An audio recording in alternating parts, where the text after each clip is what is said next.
everybody, this is Tom from VermiBag.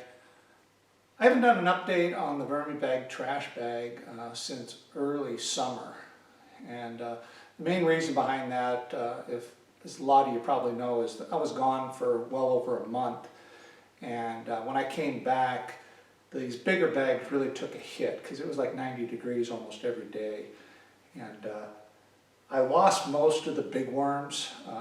I got a ton of tiny little worms and stuff, so they're recovering fine now. And I've had a few emails now asking about the trash bag, so I decided to go ahead and get this thing restarted back up. The whole system overall was a little bit dry, so I needed to add a lot of moisture to it.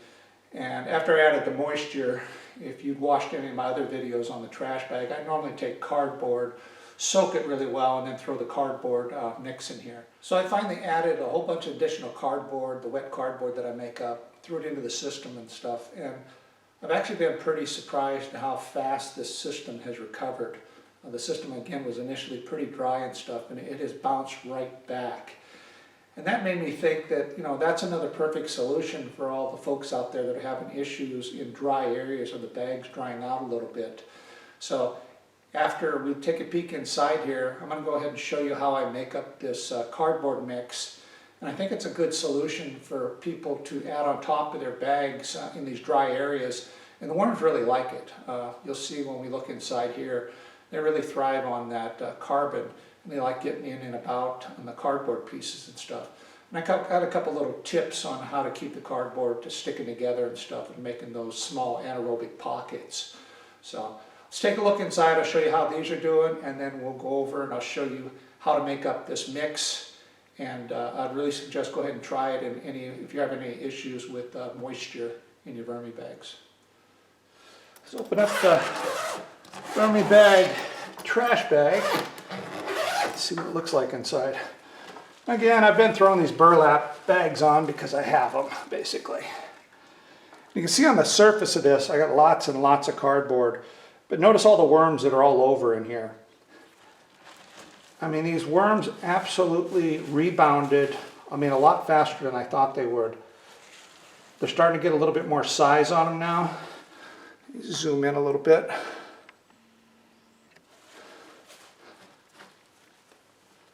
Between all the layers, the moisture is perfect. I mean, this layer of cardboard really locks in the moisture. And the cardboard's soaked when I put it in here too, so it provides a lot of extra moisture to the system as it starts to dry out a little bit. But the worms are doing really well again. The castings look wonderful under here. But anywhere you go on the cardboard, you can see, you know, an awful lot of worms. And they've really been working this cardboard a lot. So this system has recovered really fast. I'm going to keep pushing it a little bit and see what kind of results I can get on it. But this layer of cardboard that's on top, it's so simple to make, and it actually works really well. And if you're having issues in a bag, a VermiBag, and it keeps drying out a little, especially those people again that are in those drier climates, go ahead and mix up some of this cardboard. And I put it in here again, absolutely soaking wet. This thing is just, it's full of water. And I just put a layer over the top. And then you can easily pull the cardboard back, put your feeding in here like normal, and throw the cardboard back over the top.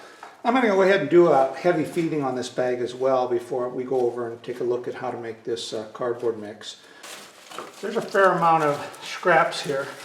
Now there's a mixture of paper towels and as you can just see, again, most of the stuff comes directly from our kitchen into a compost bucket. And when the bucket's full, I just pull it out of the bucket, run downstairs and throw it in the freezer. So a lot of times there's some things that have been in there for several days that are getting a little bit close to getting stinky at the very bottom. So with that, I'm going to go ahead and just throw a little moist bedding on top, and then I'll put some of the cardboard at the very top just to cover it. Now I'm not going to add too much bedding. The bedding is just mainly to give a little bit more of a solid barrier to keep smells down off some of this stuff, just in case it stinks. That's probably enough, 1 container.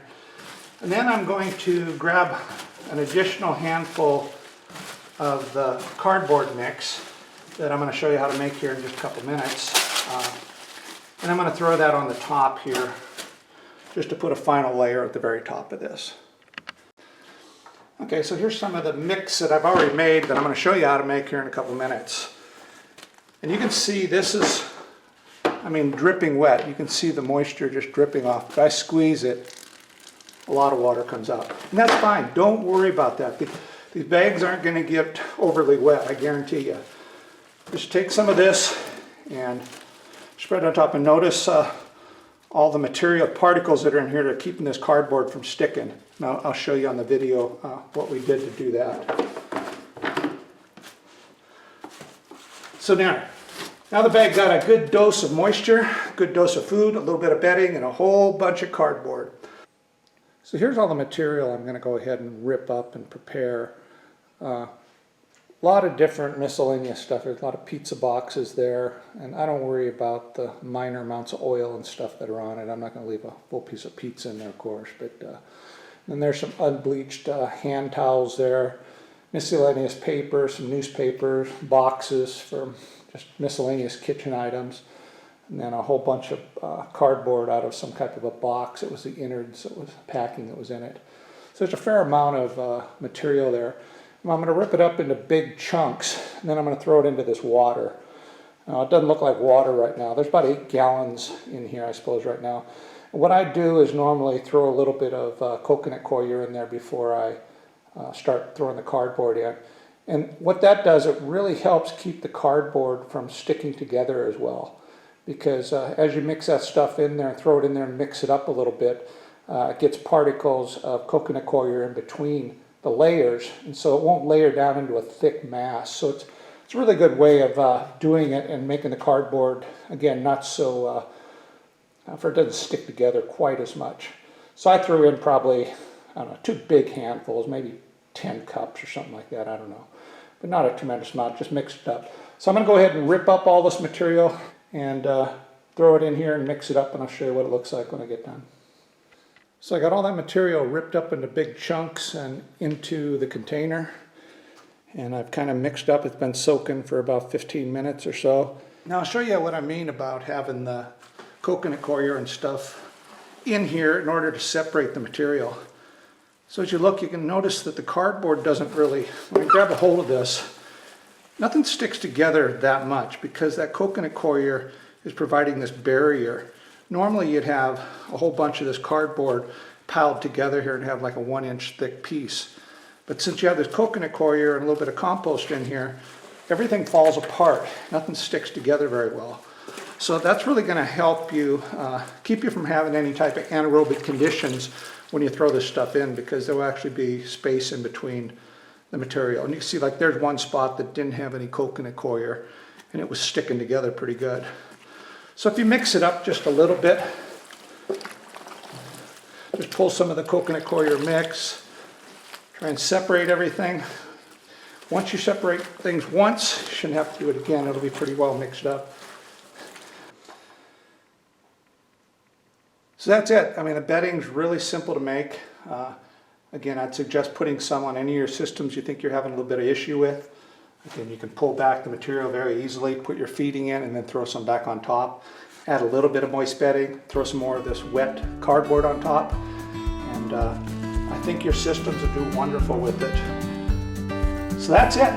This is Tom from VermiBag. Until next time, ciao.